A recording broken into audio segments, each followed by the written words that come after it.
Hello दोस्तों, मैं अविनाश आप सभी का स्वागत करता हूं आपके अपने चैनल जीएस पावर में। साथियों, एनटीपीसी ग्रुप डी के रिगार्डिंग एक बहुत इंपॉर्टेंट टॉपिक लेके आया हूं, जो छोटा सा टॉपिक होगा, 5-7 मिनट का क्लिप होगा और ये आपको जरूर 1 से 2 नंबर आपके पेपर में आपको यहाँ से देखने को क्वेश्चन मिल सकते हैं। तो इसको फटाफट समझ लेते हैं क्या है ये टॉपिक्स, ठीक है ना। इसमें मैं न्यूक्लियर पावर प्लांट की बात करूंगा। आप जानते हो, जिन जिन लोगों ने भी CBT 1 का पेपर दिया है या रेलवे का कभी भी पेपर दिया है, उनको पता है कि रेलवे के पॉइंट ऑफ व्यू से ये टॉपिक कितना इंपॉर्टेंट है।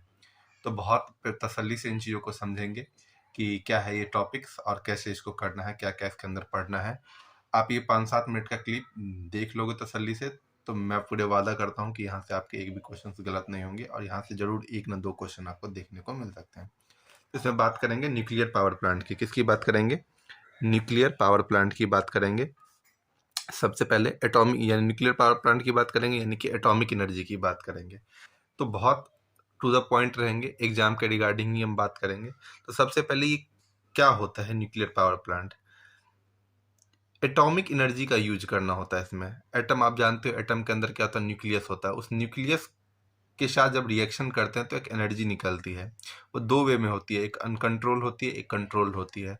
जो अनकंट्रोल होती है उसका यूज एटम बम बनाने में हम यूज करते हैं। जो कंट्रोल रिएक्शंस होते हैं उसका यूज हम इलेक्ट्रिसिटी के रूप में हम करते हैं। तो उसी की बात हम करेंगे, जो कहाँ कहाँ पे ये पावर प्लांट है जहाँ पे हम इलेक्ट्रिसिटी के लिए इसका यूज हम कर रहे हैं। तो सबसे पहले कौन सा रिएक्शन होता है? तो इसमें होता है न्यूक्लियर फ्यूजन रिएक्शन। सबसे पहले आपसे पूछे कौन सा रिएक्शन होता है? न्यूक्लियर फ्यूजन, संलयन अभिक्रिया होती है। और ये जो अभिक्रिया होती है वो कैसा होता है? कंट्रोल्ड होता है। कंट्रोल वे में ये अभिक्रिया होता है। इसमें फ्यूल के तौर पे किस चीज़ का यूज करते हैं? तो आपसे पूछे फ्यूल किस चीज़ का यूज होता है? तो यूरेनियम का यूज करते हैं। यूरेनियम का कौन सा आइसोटोप? तो 235 आइसोटोप्स का यूज करते हैं। यूरेनियम के 235 आइसोटोप्स और 233 233 आइसोटोप्स का भी हम यूज कर रहे हैं। प्लूटोनियम पे भी काम चल रहा है, तो प्लूटोनियम भी फ्यूल की तरफ यूज हो सकते हैं और इस पर रिसर्च चल रहा है कि इसका हम यूज बड़े पैमाने पे कर सकते हैं कि नहीं। तो हो सकता है कि आने वाले टाइम में इस पे भी आपको दिखे।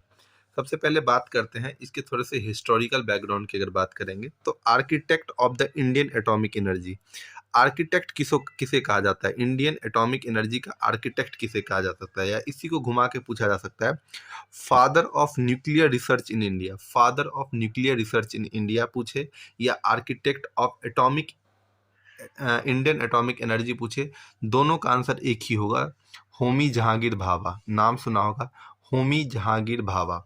तो father of atomic research in India पूछे तो जो होमी जहांगीर भाभा। बात समझ में आ रही है?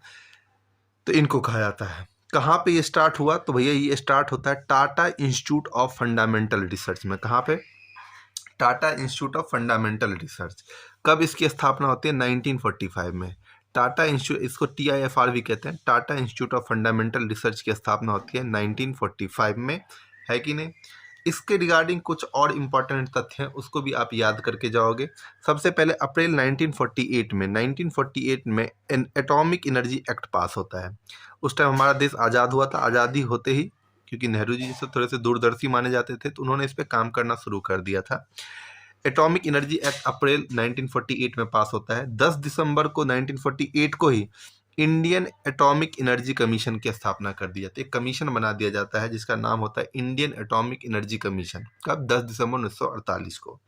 फिर क्या होता है? 3 अगस्त 1945 को क्या होता है? डिपार्टमेंट ऑफ एटॉमिक एनर्जी, एक अलग ही डिपार्टमेंट बना दिया जाता है, डिपार्टमेंट ऑफ एटॉमिक एनर्जी। तो पूछे डिपार्टमेंट ऑफ एटॉमिक एनर्जी की स्थापना कब होती है? तो 1945 में। इंडियन एटॉमिक एनर्जी कमीशन की स्थापना कब होती है? 10 दिसंबर 1948 में। एटॉमिक एनर्जी एक्ट कब पास होता है? तो भैया अप्रैल 1948 में। तो ये तीनों फैक्ट आप याद रखोगे। उसके बाद क्या आता है? एटॉमिक एनर्जी कमीशन, एक एटॉमिक एनर्जी कमीशन की स्थापना होती है 1958 में। ये 4 चीज़ें आप याद रखोगे और यहाँ से आपको हो सकता है कि अगर डिफिकल्ट क्वेश्चन बनाएगा तो यहाँ से वो क्वेश्चन पूछ सकता है। अब बात आते हैं आगे। कहता है फर्स्ट एक्सपेरिमेंटल न्यूक्लियर रिएक्टर पूछेगा, पहला एक्सपेरिमेंटल न्यूक्लियर, ये रिसर्च रिएक्टर था। हम अब रिसर्च कर रहे हैं, ये सारे डिपार्टमेंट तो बन गए। अब हम रिसर्च करेंगे न्यूक्लियर रिएक्टर बनेगा कैसे, है कि नहीं। वो उसका नाम पूछे तो आप बोलोगे अप्सरा बोलोगे। फर्स्ट एक्सपेरिमेंटल न्यूक्लियर रिएक्टर पूछे या उसी को हम बोलते हैं रिसर्च रिएक्टर पूछे तो आप बोलोगे क्या? अप्सरा बोलोगे।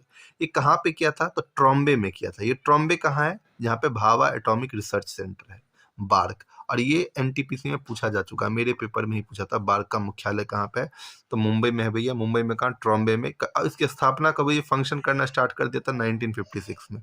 1956 में इसने फंक्शन करना स्टार्ट कर दिया था। ठीक है, इतनी सी बात क्लियर है। दूसरा कहते हैं एक कामिनी करके भी आता है कि नहीं।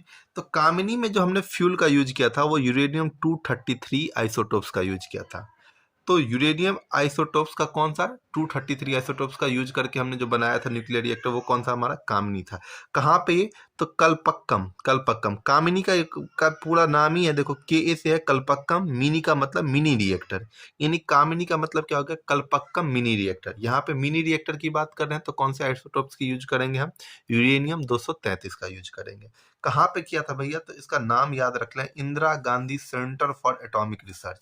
आपसे डायरेक्ट क्वेश्चन ऐसे भी पूछ सकता है कि Indira Gandhi centre for atomic research कहाँ पे है, तो कलपक्कम। कलपक्कम कहाँ पे भैया, तो तमिलनाडु में। कहाँ पे है, तमिलनाडु में, याद रखेंगे आप। तो Indira Gandhi centre for atomic research कहाँ पे है, कलपक्कम तमिलनाडु में है। यहाँ पे कौन सा न्यूक्लियर रिएक्टर का हमने रिसर्च किया था, वो क्या था, कामिनी का। कौन से आइसोटोप्स का यूज किया था, तो यूरेनियम 233 का यूज किया था। इतनी बात याद रहेगी। ठीक, आगे बढ़ते हैं। अगला इंपॉर्टेंट क्या है, कह रहा है फर्स्ट न्यूक्लियर पावर प्रोजेक्ट। अब हम आ गए पावर प्रोजेक्ट, यहां तक हमने एक्सपेरिमेंट किया कि हम बना पाएंगे कि कहीं नहीं।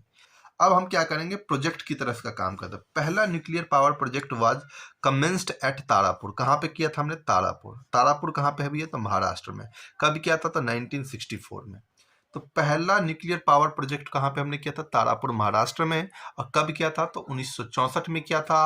और ये कंप्लीट कब हुआ था, 1969 में। याद रखो, इसरो ये भी यहाँ पे एस्टेब्लिश हो गया था, है कि नहीं। तो तारापुर याद रहेगा। दूसरा कहता है, इससे एक और इंपॉर्टेंट फैक्ट निकलता है, फर्स्ट PHWR आपसे पूछे, फर्स्ट PHWR प्रोजेक्ट पूछे, तो आप बोलोगे रावत भाटा। रावत भाटा कहाँ पे है, राजस्थान में, चंबल नदी के किनारे, है ना। अब ये PHWR का फुल फॉर्म भी आपसे पूछ सकता है, ये क्या है वो देखो। तो ये कहता है प्रेशराइज्ड हैवी वाटर रिएक्टर। क्या होता है ये, प्रेशराइज्ड हैवी वाटर रिएक्टर। और इसमें जो हैवी वाटर यूज करते हैं वो ड्यूटेरियम का यूज करते हैं, जो कूलेंट का यूज करते हैं, आप लोगों को पता होगा। ठीक है। तीसरी बात जो आपसे यहाँ से पूछी जा सकती है, वो पूछेगा कि highest capacity nuclear power plant. अभी हमारे देश में जितने भी न्यूक्लियर पावर प्लांट है उसमें सबसे ज्यादा आपसे पूछे कि हाईएस्ट कैपेसिटी वाला कौन सा न्यूक्लियर पावर प्लांट है, तो आप बोलोगे Kudankulam, Tamil Nadu. Kudankulam nuclear power plant जो है हम तमिलनाडु के अंदर, वहाँ से सबसे ज़्यादा हम इलेक्ट्रिसिटी आज की डेट में पैदा कर रहे हैं। उम्मीद करता हूँ ये सारे फैक्ट आपको अच्छे से याद होंगे।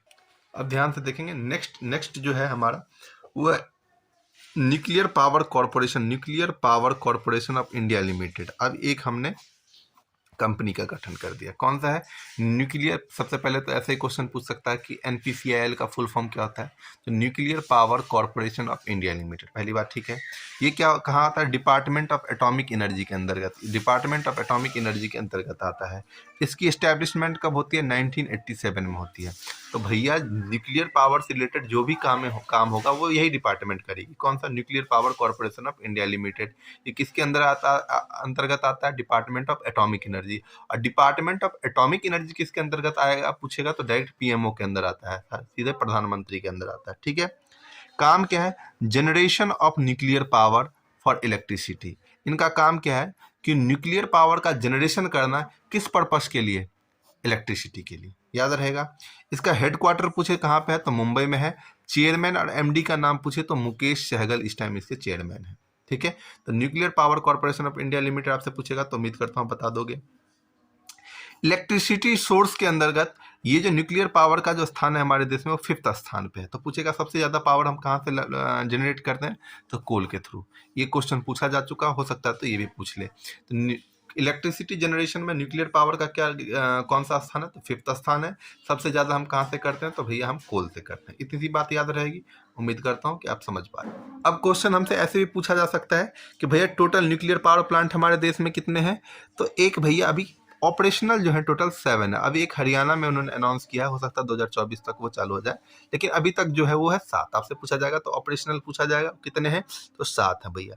कौन कौन सा, तो इसको बहुत अच्छे से ध्यान में रख लेना, यहाँ से क्वेश्चन बन सकते हैं। पहला आपसे पूछेगा नरोड़ा। नरोड़ा कहाँ पे, उत्तर प्रदेश में। और ये कौन से नदी के किनारे, गंगा नदी के किनारे। पहला नरोड़ा हो गया। दूसरा रावत भाटा। रावत भाटा याद है आपको, चंबल। तीसरा ककड़ापाड़, ककड़ापाड़ कहाँ पे? गुजरात में। कौन से नदी के किनारे? ताप्ती नदी के किनारे।